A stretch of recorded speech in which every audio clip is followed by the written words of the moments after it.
Bonjour Hélène Manarino. Bonjour Philippe Vandel. Avec vous, on démarre par le journal de la culture et l'actualité culturelle, je dois le dire, aujourd'hui c'est La Reine des Neiges 2. Plus précisément, la bande originale du deuxième volet du dessin animé. Je rappelle qu'il sortira en salle le 20 novembre prochain. Alors Disney a dévoilé la musique. 11 titres marqueront les aventures d'Elsa et Anna. Ils seront disponibles le 15 novembre. Donc maintenant, on oublie ça. Et on se concentre enfin sur celle qui est pressentie pour être le nouveau titre culte, Into the Unknown. Et sur le teaser dévoilé, on entend des petits passages de la chanson. Écoutez. Every day it's a little harder as I feel my power grow. Don't you know there's part of me that loves to go into the unknown. Into the unknown. Avec les filles qui font une chorégraphie, vous pouvez voir ça, mesdames, messieurs, sur europe1.fr. Elle est prenante cette chanson, vraiment. Ouais. Alors les metteurs en scène sont totalement convaincus par l'efficacité de cette bande originale. Ils ont d'ailleurs travaillé avec les mêmes personnes et ils ont déclaré: les chansons et la bande originale de La Reine des Neiges 2 reflètent le développement des personnages. La musique est fun mais envoûtante, personnelle mais puissante, intime mais aussi épique. Kristen, Bobby et Christophe, les auteurs donc, se sont surpassés et ont emmené cette musique vers de nouveaux sommets.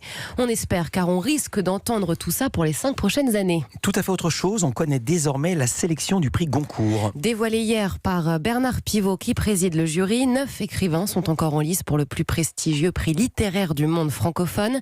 4 femmes et 5 hommes sont nommés. Parmi eux, Jean-Paul Dubois, Olivier Rollin et Amélie Nothomb qui était en tête des ventes depuis début septembre. Alors le prix Goncourt sera décerné le 4 novembre prochain, le même jour qu'un autre prix littéraire renommé, le Renaudot.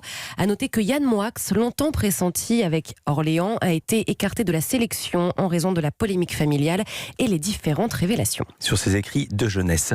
Et pour terminer, Hélène, vous nous parliez hier du film consacré à Charles Aznavour, qui sort aujourd'hui au cinéma, mais d'autres projets sont également en préparation. Une annonce de ses 2 fils, Nicolas et Micha. Ils s'expriment pour la première fois en affirmant qu'ils veulent tout d'abord rester unis avec le reste de la famille pour faire vivre l'œuvre et les combats de Charles Aznavour. Alors ils sont très sollicités, mais ils pensent à un projet d'album posthume.